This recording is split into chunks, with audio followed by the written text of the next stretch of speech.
All right, everyone. How are we all doing today?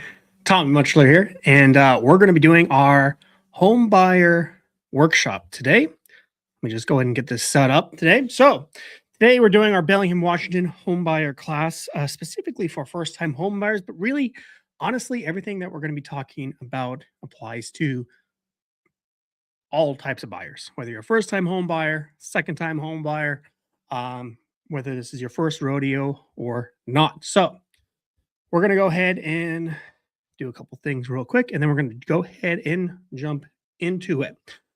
So again, this home buyer class, we're going to be mainly talking about two things. Basically, everything you need to know about buying a home and all the costly mistakes that I see everyone make when buying a home. Now, for those of you that don't know who I am, most of you probably do, but if you don't, my name is Tommy Muchler, and I've been selling real estate for about 10 years in the Bellingham, Whatcom County, Skagit County area. And yeah, with that said, let's go ahead and dive into it. So, who is this class for? Again, this is first time home buyers, second time home buyers, really just anyone looking to buy a house inside of Washington State. This live stream, this webinar, this workshop is going to apply to you. As a first time home buyer, like this is like a question I want to ask you guys. Like, you ever feel like maybe like stressed out a little bit, maybe concerned, intimidated, anxious, or like uncertain about the process? Because I know I did. Like before I became a realtor, I wanted to buy a house. I wanted to be a homeowner, right? Live that American dreams. And I was definitely all of those things. Like I had no idea what to do, didn't know what applications to fill out. Like I had no idea. I knew nothing about the process. And I'm really hoping by the end of this workshop, you're going to feel really confident and certain in knowing what to do next when it comes to buying your home, not just from all the steps involved, but who to talk to, the different types of loan options out there, and how you can get a low or no money down loan, and some of the ways those programs work, and then just everything you need to know so you have a really clear picture on moving forward. So, real quick, the goal of this home buyer class is to make you feel confident when buying your home, to educate you on the most common mistakes home buyers make, to educate you on the entire home buying process from start to finish, and help you take advantage of loan money down options, which we just talked about a second ago, and how to make you feel like you're in control again because you are in control. Okay, so who am I? For those of you that don't know, my name is Tommy Muchler. This is my beautiful wife, Amanda, and our sweet baby girl, Ellie Joe.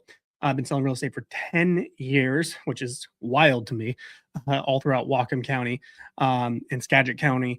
And I've just been doing it forever. And, I have more five-star reviews than I honestly really know what to do with. So real quick, the home buying roadmap. So basically, this is just kind of the full start to finish. We're going to kind of be going over all the different steps. But basically, step one, and then we'll dive into like each of these sections to go really deep, so you know everything about buying a home. The first step is create your home goals plan. Okay, so that's going to be getting pre-approved, finding an agent you like, and then really figuring out what it is you want in a home. Step two is going to be finding your dream home, writing an offer, looking at homes, things like that, and then step three is going to be opening our escrow account. Now again, sorry, not opening an account, but opening escrow, which is going to basically finalizing the transaction. This is where we're going to do our home inspection. We're going to get our appraisal done. We're going to finalize our loan. We're going to do our final walkthrough. You're going to sign a big fat stack of paperwork about this thick, and yeah, and we'll close on the house, and hopefully it doesn't burn down and home is all yours, which has only happened to one client, by the way. I've only had one house burned down. Real quick though, but before we dive into all this content, we'll be doing a Q&A towards the end. So if you have any questions, please throw them in the comments. Let me know, and I'll answer any questions you might have. Additionally, if you want some more like private one-on-one help, you can go to soldbytommy.com/book. Again, that's soldbytommy.com/book. I should have a slide up here. Let me see if I can actually just throw a link in the chat really fast to help you guys out real quick. Sorry, one second here. I'll just throw it in the chat right now. So if you want one-on-one help and you don't want to be sharing everything on the stream, you can just go here. So I'll just go ahead and add that link right now in the chat. You should be able to find it right there. But with that said, let's go ahead and jump into the first module when buying a home. First step is create your home buying plan. Okay. So, first step is we're going to need to get pre approved. Okay. Now, this is really easy to do. You're going to find a lender you like and trust. If anyone wants, comment lender, and I will share with you who I think is the best lender, who I use to buy my own home, and who I recommend to everyone. So if you want to go with that person, just let me know. Just comment, and I'll throw it in the comments. But that's really the first step is getting pre-approved. Now, this seems like a really hard, scary process. It's super easy. I would recommend you go with a local lender. I'm just going to throw a name, Dylan. Yeah, over at Evergreen. Love the guy. He's a great lender. Go talk to Dylan at Evergreen. I'll put him in the comments probably after the stream. Dylan at Evergreen. You can call him or you can text him and just walk him through your situation. And he'll be able to give you an idea. He might have you fill out an application, but just talk to him. It's not like you have to go into a mortgage office or your bank or anything like that. Just text him, call him, and he'll tell you where you're at financially because you might be surprised. And there's a lot of really great loan programs out there. You got like your FHA loans, which only require like 3.5% down. You have your conventional loans, which are like 3% down. And then, of course, you got your VA loans and your USDA loans, right? And the VA loans are obviously 0% down, which are a great program, but obviously not everyone qualifies, right? Usually the best bet for most people is going to be your conventional or your FHA. And Washington State has some really great programs to where those can be zero down. So, and they're always changing, right? So you'll have to talk to Dylan about some of those programs. There's obviously some fees involved, but usually we can get the sellers to pay those fees for you. In fact, I've helped multiple people get homes for literally like $0 down. I mean, you're still spending like a couple $1,000s because you got to pay for like the home inspection and the appraisal and things like that, but basically zero down. They're really awesome. So first step is getting pre-approved. Dylan at Evergreen Home Loans. I'll have a link posted in the comments later. So I apologize about that. I should have been more prepared. The next step is finalizing your home goals. Okay, so once we get pre-approved, you're going to know what you can afford. You might realize you can afford a little bit more house than you originally thought. Not that you want to spend more than you need to. You definitely don't want to do that. But then we need to finalize our home goals so you can really figure out what it is you want, where you want to live, what's important to you, and what's not important. Because you might realize, like, hey, this location, these certain features, certain bedrooms, certain sizes are actually important to me, whereas other things might not be as important that maybe you thought were important. Next is obviously finding a good realtor that you like, know, and trust. Really, really important, right? You got to find an agent, a local realtor. Again, if you want, you can always schedule a one-on-one consultation with me. Again, I put that link in the chat, but um, if you ever want to talk, you definitely can. But ultimately, you need to find a realtor that you trust and that does this full time because a lot of agents don't do this full time. Okay, so 3 easy steps, pretty easy, is getting pre-approved. Again, talk to Dylan or just a local lender that you trust. Just call them or text them. It's that easy. Finalize your goals, and then find a realtor that you trust. Which again, I'm always happy to do that. Here are the biggest mistakes I see people make. Does anyone have any ideas on what those might be? Because there's some big ones. Well, this is going to sound a little cheesy, but the first mistake I see people make is thinking that they don't qualify for their dream home right now. I know that seems kind of silly, but it's true. I just helped a young couple. We just closed on a house in January. So, month and a half ago. And they thought we can't buy anything. Like, we don't qualify. Like, they both had okay jobs, they didn't have a lot of money saved up. I think they had like, I'm probably sharing way too much here, but they had about $15,000 saved up. And they're like, well, we don't have enough money down. There's not really any houses that we like or the location's not right. And basically, long story short, that just wasn't the case. We got them pre-approved with Dylan over at Evergreen, and we found out that they can actually afford comfortably, an amazing home in Linden, right? And they thought that there's no way that's going to happen. It's going to be years before we can afford anything, right? And they could get it now, not later. So thinking you don't qualify for that dream home in that right neighborhood, is a huge mistake I see people make. And here's the thing with the housing market: prices are just going up. They just are. They're just going up. And once interest rates come down, oh my gosh, the market's going to get flooded with buyers, and prices are just going to go up even higher. Okay, so it's just, you know, don't make that mistake.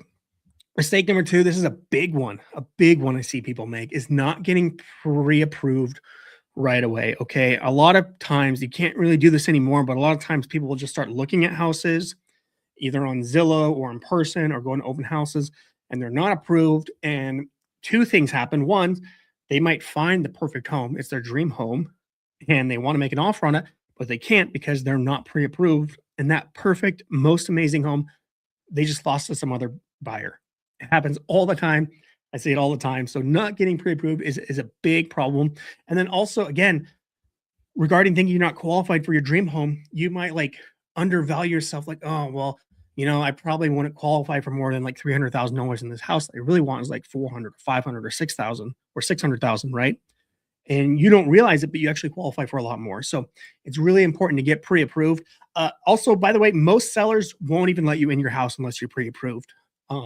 So that's a really important thing. And again, it's really easy. It's just call or text a lender that you like or trust. Again, I'll put Dylan's info in the chat at some point here soon. But that's a big mistake people make. Mistake number three I see people make is going with a big box bank. This is like your Chases, like your Chase Bank, your Bank of America. Even I would even say like WeCu. I know WeCu is not a big bank, right? But WeCu does a lot right there, or ICU or one of these banks, right? They're doing all sorts of things when it comes to money. They got checkings account, savings account, credit cards, debit cards. They're trying to do HELOCs, auto loans, mortgages for home people. Like they're just they're kind of like the Walmart, right? They're kind of like the Walmart. They're not this specialty boutique store. So going with a local lender who only specializes in mortgages is usually your best bet. You're going to get a lot better service. You're going to get better deals when it comes to like rates and fees.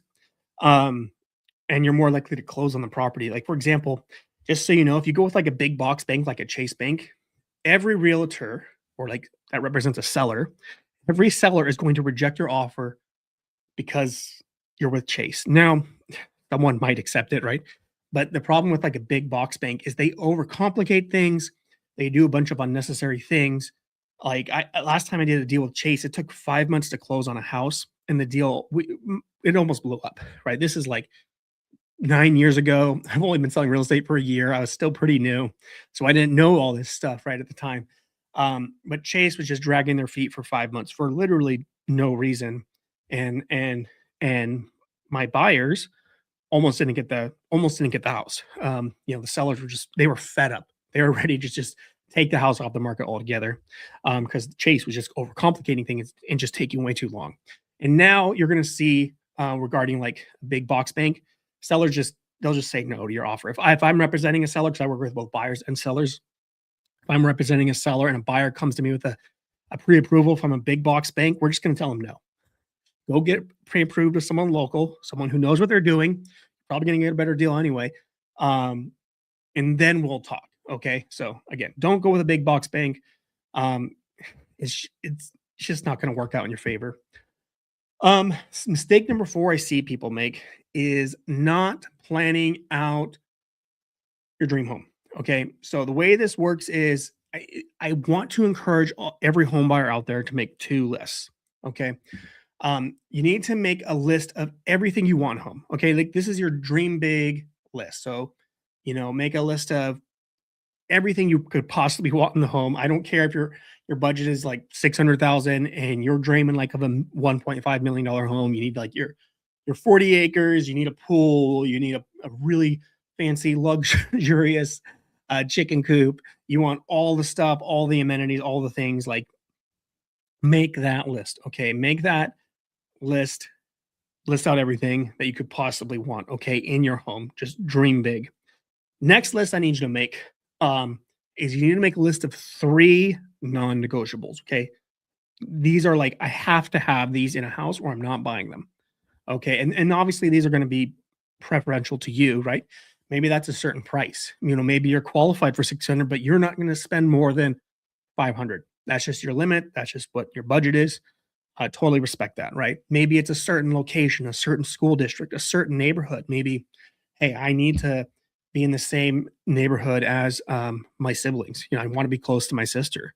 Maybe that's really important, or maybe I need to be close to my children, right? So that's really important. Or maybe I have to be in a certain school district because you just want them in a certain school district. Like, what are these non-negotiables? Or it could be anything, right? Maybe price or location doesn't matter. Maybe it needs to be like, hey, I need a newer home. I just want a newer home. Or I want something from the 70s because they got good bones. Like, what are these three non negotiables that you have?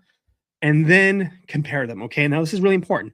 You need to have your list of everything you want and your list of three non negotiables. And the reason is your three non negotiables are, hey, let's keep everything in line because maybe you find a house and only has two of your non negotiables. Maybe it has a few things of that you want, but you really need that third non-negotiable, right? So you can say like, hey, maybe this house isn't the right one, right? Even though it has some of these things that I want, these nice to haves, right? Does that make sense? Are you following on that? So again, make your list of non-negotiables. And this is really important too. If you find like two houses and they're perfect and they have like, here are my list of non-negotiables, right? But let's just say one list has more of your nice to haves than the other, then you know which one to go for, right? Makes sense. Mistake number 5. This is a this is a huge one. Oh my gosh, I could tell you some stories about some people who do this one. Mistake number 5 is trying to time the market. I'm going to tell you right now, trying to time the real estate market is like trying to time the Bitcoin market. Like obviously, it's like okay, I'm going to buy low and sell high, except that probably doesn't happen, right? And that happens in the real estate market, it happens in the crypto market, and it happens in obviously in the stock market, right? And it definitely happens in the real estate market. I have people who've been telling me since I got in the real estate business in 2016, I'm just going to wait for prices to come down. Well, guess what? Prices have doubled, and you've been telling me every single year that you're waiting for prices to come down. I'm going to tell you right now, time in the market always beats time in the market. Now, what do I mean by that? If you plan on buying today, let's say a house, and you're going to sell it in a week or a year or 2 years, you could lose money on that house. The market could drop a little bit.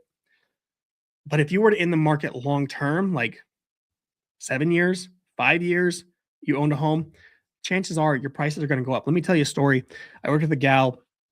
She bought a house in Blaine at the peak of the market. So in 2008. So basically a week before the housing market crashed, she bought. She bought at the top of the market. So if we have our graph going up, this is when she bought, and then right after, like a month after closing, it crashed. Okay, she lost 20% of her equity overnight.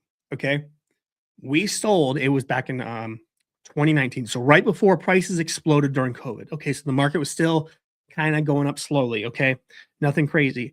She paid $280,000 at the peak of the market. Okay, in 2008, lost 20% overnight. It was a couple months later, but that's basically overnight in the real estate market, right? She sold again in 2019, and she ended up selling for almost $600,000. Okay, she doubled what her house was worth. Okay, she doubled it. She bought at the worst possible time, and because she spent time in the market instead of trying to time the market, she sold her house for twice as much as that she paid for it. Okay, it was huge for her. So again, and that could be 5 years, that could be 10 years. I'm going to tell you right now, since I've been in the market, or since I've been selling real estate over the last 10 years, home prices have more than doubled. More than doubled. Okay. They doubled probably about 7 years in when I was selling real estate, and they are more than double now. Okay. And guess what? They're going to double again in probably the next 5 or 10 years. They probably are. Okay. So, I mean, they might come down. I don't know. I can't predict the future. No one can predict the future, but they're probably going to go back up. And they're probably going to go up a lot higher. Okay, so just be aware of that, especially when we're in a market like Washington. It's really popular to move to. Prices are probably going to go up. Mistake number 6 is hiring an HGTV realtor. Now, what is an HGTV realtor? This is just a realtor who basically, this is basically just a realtor who fantasizes about being a realtor. They look at all these realtors selling homes on HGTV, and they think it's an easy job. I'll just open a few doors. shake a few hands, kiss a baby, and then go make this big fat commission check. That's not true. That's not how this works. You don't really want to find a realtor who does this part time. Now, obviously, I would love for you to come work with me, which if you want to go to soldbytommy.com/book. But also a link in the chat, but you don't have to. You don't have to go with me. That's totally fine. Just find someone who takes this job seriously, who does this as a profession, who does this every single day, who does it full time. And if you're going with a realtor who does this part time and they've been doing it part time for a few years and they've only sold like a couple of homes in their entire career, that's a huge mistake. This is one of your biggest, if not your biggest, financial decisions you're going to make throughout your life is buying or selling a home. And you really need to work with a realtor who knows what they're doing, who has the experience, who has sold hundreds of homes, who knows contract law. Believe it or not, realtors inside of the state of Washington are considered to have a limited law license. Okay. So we're obviously not on the same level as attorneys, right, who can practice law, but we have like the next step down. And I believe we're the only group that does, at least in Washington state. And we're not even real estate agents here. We're actually real estate brokers. So we're like a step above. Fancy, I know. But knowing a realtor, having a realtor who understands contract law, because things can get really messy really fast. And then hire a realtor who is an expert negotiator. That's really, really important. And then lastly, because obviously you need someone who's going to negotiate you the best deal, right? And then lastly is obviously just hiring a realtor that you trust. Again, that doesn't have to be me. Just finding someone that you trust, because this is one of your biggest financial decisions. So a huge mistake people make is they don't hire a realtor that they actually trust. So quickly to recap, first step is you need to get pre-approved. Really easy. Find a lender that just specializes in home loans, and they don't do all this other stuff like car loans and HELOCs and personal loans and credit cards. Like, you don't want that. You want to work with a company that just does home loans and nothing else. I recommend Dylan over at Evergreen Home Loans. I will post his info in the chat at some point or in the comments here. That's who I recommend. You don't have to use them, of course, but it's really easy. Just give them a call, give them a text, say, "Hey, Tommy sent me." I don't get money or anything for recommending him. It's just someone I use and trust and like. And they will help you through that process. It's a really easy process. It seems really scary, I know, but it's just a quick phone call or a quick text thread, and they'll get you pre-approved. Next is finalizing your home goals. Those are those two lists. Remember those two lists. So that's going to be your must-haves, so your 3 non-negotiables, and then all your nice-to-haves, all those things that you would love to have in a home, but they're not going to make or break the right home. Right? Make sense? So, sorry about that. Um, and then the next thing is finding a buyer that you like and trust, that you trust completely, who knows contract law well. It's really important. And then knows how to negotiate, and then obviously someone you trust. Step number 2. So now that we're pre-approved, we have our goals in mind, and you found a realtor you like and trust. Step 2 is we need to find your dream home. So first up is obviously we're going to go out and tour homes. Now, usually you're going to look between like 1 and 5 homes. You're definitely not going to be looking at 10, 20, 30, 50 homes. If you're looking at more than 10 homes, you need to reevaluate your goals of what you want to look for in a home, because you're obviously not finding it. Like a good realtor should be able to help you find your ideal home really quickly. Usually within 1 to 5 tours, you should be able to find your dream home. Okay, so if you're looking at more than 10, I'm saying you need to reevaluate your goals, because we're missing something, right? So like, hey, like what is it that you want? Because all these 5, 10, 20 houses we looked at have all the things you want, right? So what's wrong with them, right? There's something you're not telling me, right? Does that make sense? So again, really important. And then once we find your dream home, the perfect home, we're going to create a winning offer. Now we'll talk about how that looks, but basically, we're going to go over everything when it comes to making an offer. We're not going to be just negotiating price.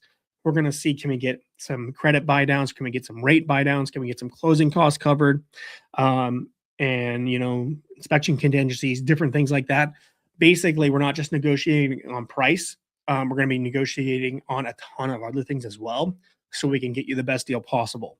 Okay, so really, really important. And this, by the way, is how you can actually get um, um, take advantage of something like the no or low money down options. Okay, so like if you got like a down payment assistance, like the state covered your down payment, and then you got the seller to cover your closing costs, which is like around 2% of whatever the price is. So if you're buying a $500,000 house, you're going to have about $10,000, 2% in closing costs, unless you got the seller to pay for it, which a good realtor should be able to negotiate that in. Really, really cool. And a great way to get a home for basically almost $0. There's still a couple $1,000s you need to spend for like home inspections, things like that. But basically nothing. So what are the biggest mistakes I see people make when looking for their dream home? Okay. Um, the biggest mistake, and you're gonna think I'm crazy for saying this, but is calling the listing agent. Okay. The thing is about the listing agent, the listing agent does not care about you. Okay. The listing agent is legally required to get the seller the deal, not you. Okay. It's not that they don't care about you, because they do. Like obviously, like we don't care about people, right? But like they're legally required by law to get their client the best possible deal. Okay. It's kind of like say you're getting sued for $500,000, the price of a house, right? Let's say you're in a lawsuit, you're getting sued for $500,000, or you're suing someone. Who knows? Doesn't matter, right? Are you going to hire the person you're suing's attorney to also represent you? So they're going to represent you and the person you're suing, or maybe you're getting sued, right? Okay, maybe you're getting sued, right? Are you going to hire the attorney who's representing the person suing you to also represent you fairly? You're going to lose. You're going to lose, right? Like it's not fair. Like the listing agent is legally required to get the seller the best deal. Okay, that's why it's so important to have a real estate agent that you trust, that you have a buyer signed agreement with. And by the way, most sellers are going to pay the buyer agent's fee anyway. So like if I was working for you and we were looking at homes and buying a home, the seller is going to pay my fee anyway. So it doesn't usually cost you anything. I'm say usually, not always. It's usually like 99% of the time. Um, but I as a buyer's agent am legally required to get you the buyer the best possible deal. Okay, you see how that works? Like I'm representing you kind of like how an attorney would represent you. Okay, to get you that best deal. Really, really important, because otherwise you can get taken advantage of, and we don't want that. So again, really, really important. Never call the listing agent. If you have a question about a property, your realtor should be able to answer that for you. And if he doesn't know the answer, he can find that information for you. And they know what to ask, right? They know like, hey, like, what are you not disclosing? Do you have that seller disclosure that's required by Washington state law? Can I get a copy of it? What are any material facts about the place regarding like that you need to disclose? Like, oh, well, the roof leaked 7 years ago. Okay, well, that wasn't in the listing description. Like, you tell me these things. So a good realtor is going to be able to protect you in that. Mistake number two. This is kind of relevant to the first one that I was just talking about, is sharing too much at the open house with the agent at the open house. Now, there's nothing wrong with going to open house. It's totally fine if you want. Your realtor is always happy. Usually a good realtor will show you that house, whether there's an open house or not. But if you go to an open house, that's totally fine. Just be really careful with what you share, because that agent at the open house is representing the seller, right? It's the listing agent, or it's someone who works for the listing agent. And again, they're trying to get that seller the best deal possible. So anything you say can and will be used against you, right? If you tell them like, "Oh my god, I really love this house," they're going to use that against you. Like, well, you said you really loved it. Why are you asking for such a big discount? Don't you want this house? Because someone else is going to try and buy this house, right? Whereas a good realtor or a good buyer's agent could negotiate around that for you. Okay, so really, really important.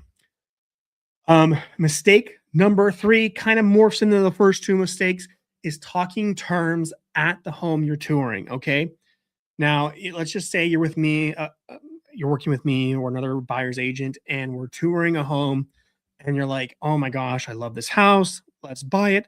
Don't say that. Like, don't say it all at all.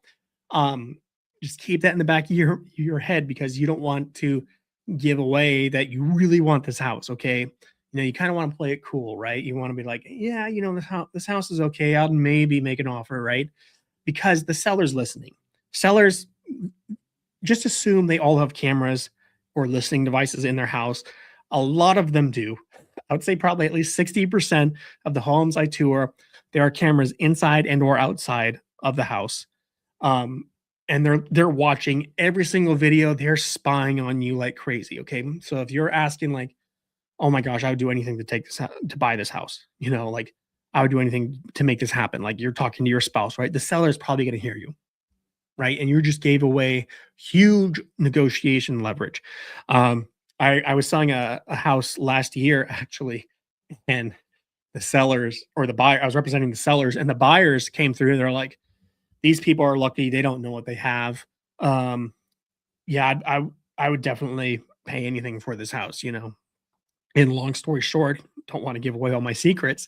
They ended up paying $60,000 over asking price on a home that was sitting on the market or I think it was like 90 days at that point, or 60 days, something like that. So you don't want to be sharing too much, okay? Because a good real estate agent is going to use that against you. The listing agent will. Okay, so don't share details. Get in the car, talk to your agent over the phone, not at the house. Okay, just letting you know, because yeah, the sellers are spying on you. I forgot to go to the next slide. Mistake number 4 is only negotiating price when you're making an offer. Okay, so we kind of talked about this a little bit earlier. Price is not everything. So I I'll use another example. I was selling a house recently, and the buyers they wanted to just get a big discount on price. I'm like, well, we can get a big discount on the price, but why don't we get the sellers to cover some of our closing costs? That way, you're not bringing as much money to the table. In fact, you're bringing half. So instead of bringing $30,000 to the closing table, you're only going to bring about $15,000. So what we ended up doing is we got the sellers to pay down some of the purchase price. So we got them to lower the price a little bit. I think it was by like about $10,000. But then we also got the sellers to pay about $15,000 in closing costs. So my buyers didn't have to bring that extra $15,000 to the closing table. They got to keep it, save it in their pocket, or do things like furniture, renovate. They wanted to paint the house right and build a chicken coop and all those fun things. So they got to keep that money in their pocket. Obviously, rainy day fund. Having those extra 3 to 6 months, they got to keep it instead of having to pay it up front. Okay, like that's huge. Like obviously, yes, if we can get the price down a little bit, your mortgage payment's going to be lower, but not even that much. I think if you do the math based off, if you were to buy like very little down, um, you're looking at about an extra $50 a month that you'd save on your mortgage for every $10,000 you negotiate off. So if you save $10,000 when negotiating, um, depending on the interest rate, but around these interest rates, it's about $50 a month that you're saving, right? I don't know about you, but I would rather get $15,000 or save this $15,000 by not paying that in closing costs by putting that $15,000 back in my pocket than saving $50 a month over the next 30 years, right? Obviously, you will save that money when you go to sell or refinance or something like that, but you're not going to really see that until way down the road. So I'd rather get those closing costs paid instead. Plus, it's an ego thing for the sellers. They see like, oh, I sold at a higher price. Like when I bought the house I'm in right now, when I bought this house, I got the sellers to cover all my selling costs and some of my and a few other things that was wrong with the house. Instead of beating them up on price, I actually paid asking price on the house, but I basically paid almost $0 out of pocket to buy the house. Okay. So this house, I spent a few $1,000 buying it. And that's because I got the seller to pay everything for me instead, which is really, really cool. And I'm happy to do that. I'm happy to pay full price for a house that's been on the market for a couple months and save that money. So negotiating only on price, big mistake. There's a lot of other stuff that we need to consider that we can help you save a ton of money on. Oh, yeah, other things too. Sorry. Asking for closing costs, asking for rate buy downs, and then obviously making everyone feel like this is a win-win offer.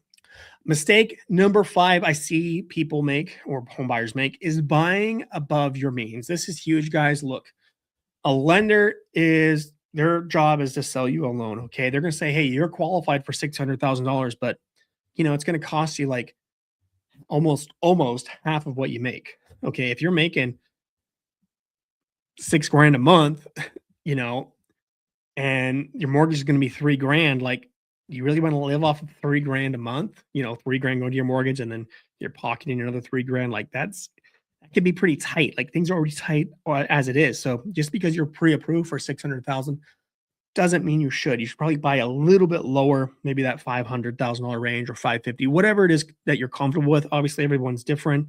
Every situation's different. If you're really good at budgeting and you make more, or you have some side money coming in that the bank can't factor in for some reason, like, you can do whatever you want, right? But I'd really encourage people not to buy above their means, because you don't want to be stretched. You don't want that stress in your life. You really don't. Home ownership is great. It's important. You definitely want it, but you don't want to be stressed out like that. So, quickly recap: when it comes to finding your dream home, you're going to go out and tour your homes. You're not going to call the listing agent. You're going to work with your realtor. You're not going to give any leverage away by talking about terms, negotiations, or prices at the house, because the seller is probably listening. And then we're going to make an offer. We're not going to just negotiate it on price. We're obviously going to factor in other things like rate buy downs, closing costs, inspection terms, things like that, and anything else that we can do to sweeten the deal. Especially if there's like multiple offers, there's other things we can do to like bend things to your favor. It really depends. Obviously, every home purchase is different. But so once we find your dream home, we make that offer. The next thing we need to do is we need to open up escrow and do our pending checklist. Okay. Now, what does that mean? It's a bunch of confusing words. Escrow, pending, what is that? Don't worry about it. Your realtor is going to take care of it. Basically, the first thing you need to do is we need to open up escrow. And escrow is basically usually like the title company. So like I use like a company like Chicago Title or like Welcome Land Title. We're going to send them our offer that you and the seller agreed upon. We're going to send them all the banking info, so all your lending info. So you're going to finalize your loan. We're going to send all that info. They're going to collect something called earnest money. We'll talk about that in one moment on what earnest money is. It's usually about 1% of the purchase price. So if you're buying a $500,000 house, it's about 5% of so that'd be about $5,000. It's basically a security promise deposit saying, I have promised to buy this house. And then if you don't, the seller gets that. But you usually get that money back. You almost always get that money back. It's very hard to lose that earnest money. We'll talk about that in a second. Sorry, but escrow is basically they're going to collect all the paperwork. They're going to make sure we collect all the money, and we're going to make sure everything's to snuff. We're going to review our title, and we're going to make sure everything's legit. And the realtors didn't make any catastrophic mistakes, right? And we're then going to take all that information, about 30 days of due diligence that we're going to do. And don't worry, your realtor is going to walk you through every single step of this. It sounds kind of complicated because it kind of is, but your realtor is going to walk you through every single step of this. You don't really need to do this. Basically, all you need to know is you're going to sign a bunch of paperwork. You're going to do your inspection, and that's basically it. We'll dive through the steps here in a second. So obviously, you're going to do your inspection. You're going to finalize your loan, and then you'll do your final walkthrough, sign that big stack of paperwork, and then we're going to close. Okay, so the biggest mistakes I see people make during escrow and things like that is not paying your earnest money, basically your security deposit, in time. It's due within 2 to 3 days. Now, again, what is earnest money? It's basically a security deposit. So if you were to go out and buy a home, it's again usually going to be about 1% of the purchase price, or about as low as $100,000, or low as like $1,000. So like when I bought this house, I just offered them $1,000. It was a $600,000 house. I did not want to write a $6,000 check, 1%. So I just offered them $1,000, and they just took it. A lot of times, a lot of people just take the $1,000. You get this money back when you close. So it's part of your down payment or your closing costs if you have any of those. If you don't, for some reason, if you paid too much earnest money, you get that back as a check at the end. But again, basically, it's just a security deposit saying, "Hey, Mr. Seller, I promise to buy this house, and unless the inspection fails, or I can't get a loan, or things like that. In which case, if you can't get like a loan, or the seller lies, or you don't like the inspection report that you buy, you get all that money back. Okay, so you do get money back for things like that, and that's usually about 1% of the purchase price of your home, and that's you due within 2 to 3 days. And if you don't deliver that within 2 or 3 days, you will lose the home. Okay, you will. So the seller will go with another offer. Because basically, a seller can't get out of a deal. Like if once they accept your offer, they can't get out. Whereas a buyer um, can usually pull out, like, oh, the inspection is bad or the appraisal was bad. So like they can back out if they want to. Whereas the seller can't. Okay, so this kind of just shows that, hey, you're going to show up. You're actually going to close on time. You're going to close in 30 days, and you're not going to just go to Cancun and disappear. And we're never going to hear from you again. That's basically what this does. Mistake number two I see people make is not getting a home inspection. This is huge, guys. Seriously. Because what is it? You During COVID, it was crazy. People were just waving away their inspections. Like, we're going to pay $50,000 over asking, and we're not going to get an inspection. And that's just crazy. Like, I get it. Like sometimes it's what you had to do, but like there's ways we can like work around this where we can do like a pass fail inspection where it's like, hey, if something's wrong with the house, we're not going to ask for you to fix anything, or we'll do it in one day, or things like that. Or some sellers will actually give you an inspection report ahead of time. I'm going to tell you right now, sometimes you need to do what you need to do, right? But it's not COVID anymore. People, you shouldn't be waiving your inspection. I would really advise against it. It's a bad idea. You need to know what's in that home, because just because it looks pretty on the outside and the inside doesn't mean there's not something wrong in the crawl, in the walls, or the roof's leaking that the seller didn't even know about. Now, obviously, if the roof is leaking, the seller has to disclose that unless they really don't know about it. So really getting a home inspection is absolutely huge. I definitely recommend it, especially for new builds. You think, oh, it's a new house, it was just freshly built. I'm going to tell you right now, a new build has more problems with it than an old home. Okay, they just do. So really important, get an inspection. Cost wise, they usually cost about $500 or $600.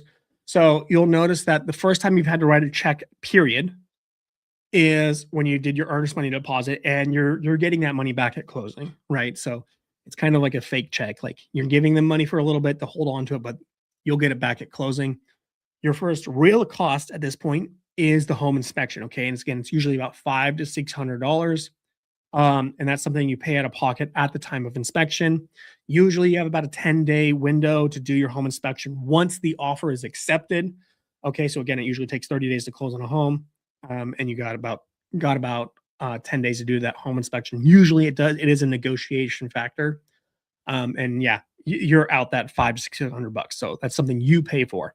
And it's worth every penny. 100% worth every penny. Absolutely, without a doubt. Mistake number three, this has to do with the inspection, is asking the seller to make repairs. So every inspection, there's going to be something wrong on the house, always, every single time. I would highly recommend that you do not ask the seller to fix it. I know that sounds crazy, but here's the thing. The seller is going to do a bad job. They're going to do, if you ask the seller, and I love this, when I'm a listing agent, when I represent sellers and a buyer says, hey, this is wrong, can you fix this? I'm like, yeah, dude, just go to Home Depot. Go, Mr. Seller, go to Home Depot, spend $20 fixing this thing instead of hiring a contractor for $2,000 to do it. And the reason is they don't specify. So you'll see a lot of times a realtor will not specify, like the buyer's agent will not specify that they want a contractor to fix this. So instead of asking the seller to make the repairs, always clearly state that you want a licensed and bonded contractor to make the repairs. I put this in every single inspection response when doing negotiations, that it has to be a licensed bonded contractor that needs to make these repairs. And I need proof of receipts. So they got to send me the receipts. They got to send me the invoices, the paid invoices. So these are paid invoices with proof that the work was actually done. Again, this is a big mistake I see some realtors make, especially newer realtors who don't necessarily know what they're doing, or they're just brand new, right? They just don't know.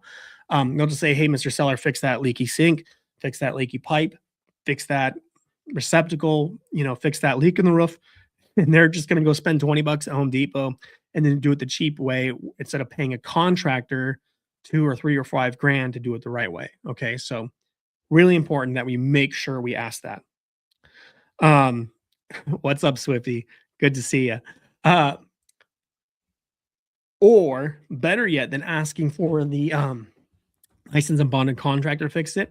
One thing I like to do a lot more is I like to ask for more closing costs, more credits, or discounts, etc. Again, there's lots of different ways we can ask for more money instead of asking a contractor to fix that. Because I would rather fix it myself for 20 bucks.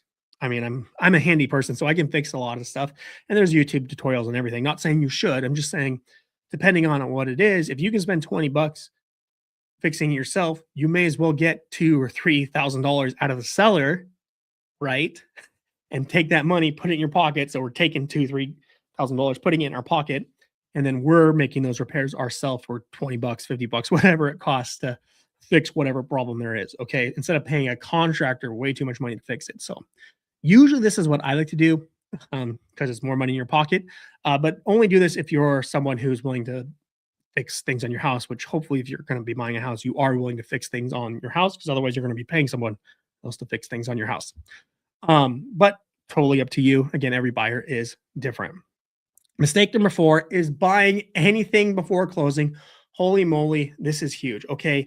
I mean, no new credit cards, no loans, etc. Like no big or unnecessary purchases unless you're buying groceries or a new pair of jeans, and maybe don't even buy the jeans, especially if they want you to sign up for a credit card. Do not do it. No credit cards, no nothing. And the reason is right before closing, the lender is going to do one last credit check. You're going to like, okay, let's double check everything. Let's make sure they actually have money to close.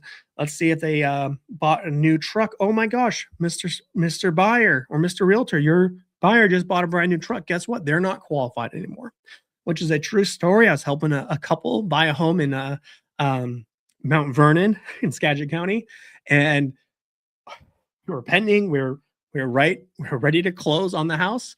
And a week before closing, the buyer bought a brand new $100,000 Sierra Denali, okay, which is a big old fancy truck, okay, for those of you that don't know. And they lost the house. They could not get the house because they bought a brand new truck. And the reason being is it's a new loan, okay? So don't buy anything, not even like a furniture. Don't go to Samuel's Furniture or Wilson's Furniture or some furniture store and go buy a bunch of new furniture and do the zero no payment credit card for a year. That will hurt you 100%. Wait until the day after closing. Okay, if you need to buy new furniture or something, just wait until the day after closing. I wouldn't even buy new furniture and stuff with cash. Again, wait until after closing. Okay, just use your old table, dining set, or couch for the first couple of weeks, or sit on the floor. Like, do not buy any furniture unless you're paying all cash for your house. Like, seriously, a new credit card, a new loan, big purchase can and will ruin your opportunity to buy this home. Okay, I've seen it multiple times. It's very painful. It's very heartbreaking. Don't do it. Okay. Mistake number 5 is skipping the final walkthrough. This is a huge one. Okay, guys. Usually 3 days before you buy your home, you're going to want to do a final walkthrough of everything. Okay, so you're going to walk the home, take a look at everything. One thing I do, just as a courtesy as your realtor, if you were to work with me, is I take pictures of like all the appliances, things like that, anything important, because sometimes sellers think they're really clever and sneaky, and they'll swap out the $4,000 refrigerator with a cheap $500 one, which does happen. I've seen it personally. And I caught it right before closing, and we made a big fit about it. Like, you need to fix this. This is not the refrigerator we were buying when we bought the house. This is the one in pictures. This is the one I have pictures of that was here 3 weeks ago. Why is it not here? And that seller had to put that original, nicer, fancier refrigerator back.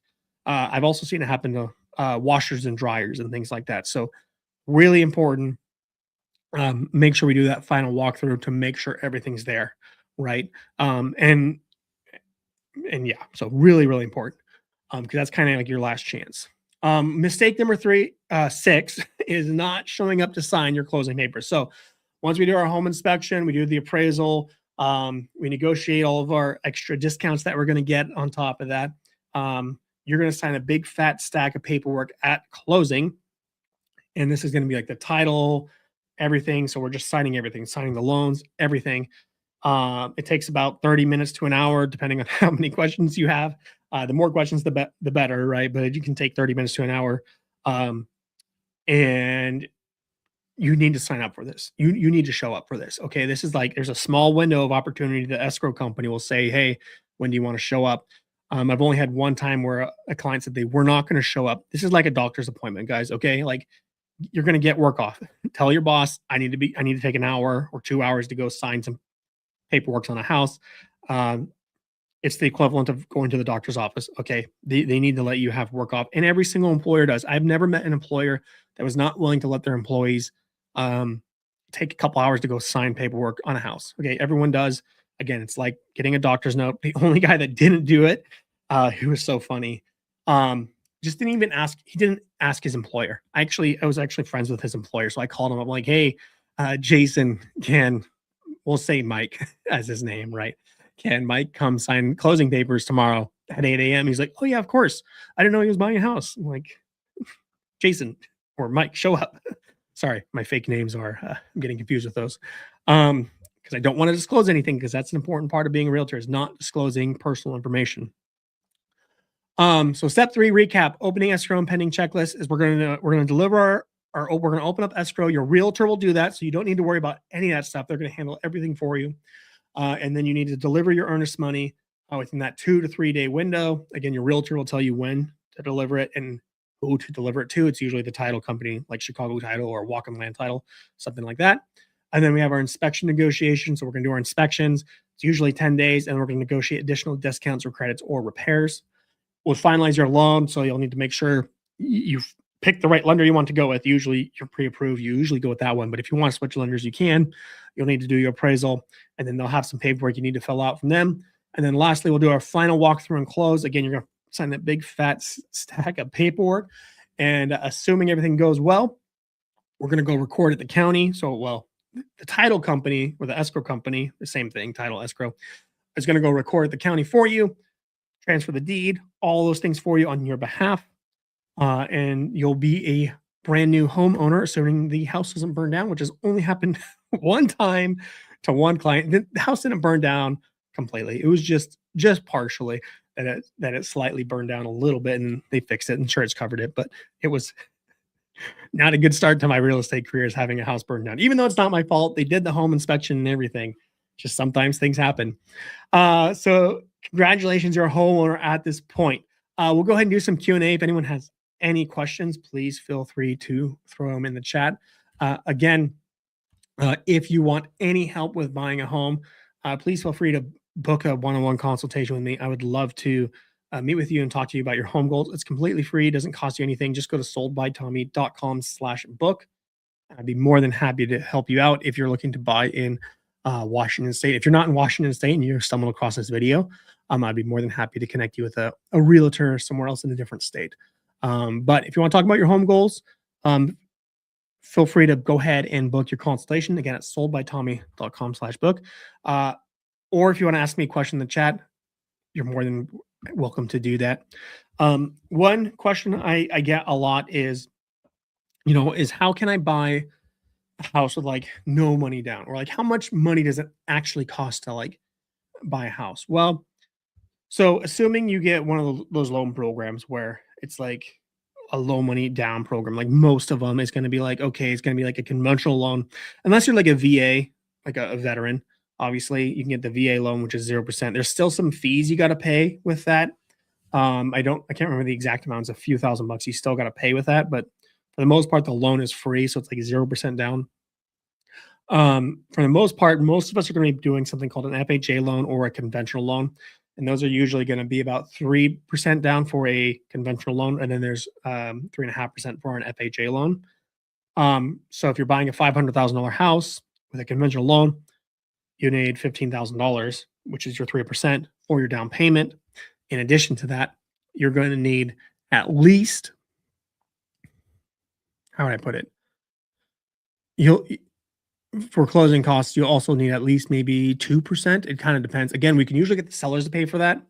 But you will usually get to pay 2% for closing costs unless the sellers pay for it, which is more likely. You're more likely to get the sellers to pay for it.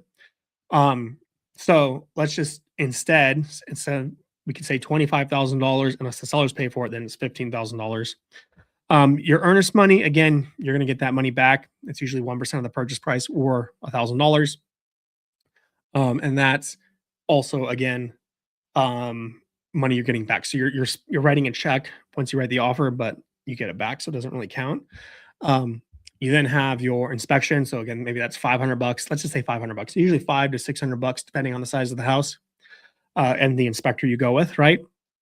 So that's gonna cost you something. So if you're buying 3% down, $500,000 house, so instead of $15,000, you're now at $15,000, $500. Then you have your appraisal. That's another fee you got to pay for.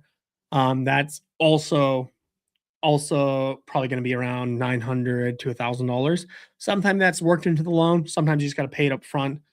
So that's probably another $1,000. So you're up to $16,000, 500 to buy a $500,000 house. The caveat is sometimes the state of Washington has some home buyer programs. They might cost more in a higher interest rate, so you might be paying a slightly higher interest rate. It depends on the program. They're always changing, but they might cover that 3% down payment. So there's a way that you could actually get it, or they cover the down payment of your home. Again, you're going to want to talk to Dylan at Evergreen Home Loans or a local lender, where the government will pay your down payment, so that 3%, that $15,000, you still have to pay for the home inspection and like probably the appraisal and stuff like that. So you're still out, a few $1,000s, right? A couple $1,000s, right? And then that lender or the government program would also say, well, you also need to pay the closing costs unless we get the sellers to pay the closing costs. So again, that's $500,000 house for this example. And let's just say it's 2% of the purchase price, the closing cost. It's usually around there, give or take a half a percentage point. Would be about $10,000, give or take a couple $1,000s. If we got the sellers to pay for that, now you have the government paying your down payment and you have the sellers paying your closing costs. You still have to pay your inspection and your appraisal, right? But otherwise, you can literally get a house for like basically $0. There's a gal I helped buy a house in Linden. She bought her first home, and that's exactly what happened. She ended up paying, I don't even know, it was like basically nothing for the house, maybe a couple of $1,000s and some closing costs because we couldn't get all the closing costs covered because it was a hot market, but we got some of the closing costs covered. And let's see what else. And we even got her a new roof. We got her a new furnace. We got her a new hot water tank. It was a screaming deal. It was pretty amazing. So there's a lot of cool things that we can do. So really buying a home, you don't need a ton of money down. You need decent credit and you need decent income, and you need to not have a lot of debt. I mean, you can have a lot of debt if you have a really high income, but if you don't have high income, you really need to have low or basically no debt. Okay, that's a big factor. Credit score too. Um, an FHA loan can go as low as like a five. I think it's 580. Don't quote me on that. I think it's like a 580. But it's kind of low. You're going to have a really high interest rate, and right now rates are pretty high. And unless you have good income, it's going to be kind of expensive. Whereas if you have a higher interest rate like 700, 720, I can't remember if 720 or 740 is the highest that you can. I know you can go higher, but like low low credit score, having the lowest interest rate wise go, I think 720 or 740 is like the best for getting the lowest possible rate, which would save you a lot of money on your monthly payments, right? Because you're paying a lower interest rate. So again, it really depends on your unique situation, and I'm definitely happy to like walk you through that, talk about that. All you got to do is book a free one-on-one consultation with me at soldbytommy.com/book, or you just find a local lender to talk to about your financial situation. I'll throw that link again in the chat to book a consultation with me if you want to. So it's in the chat right now. I'll have Dylan's information after this. I'll publish this recording so you can see it later. I'll put his lending information down in the comments down below. So if you want to find a great lender to talk to. Otherwise, my name is Tommy Muchler, and I will see you guys in the next one.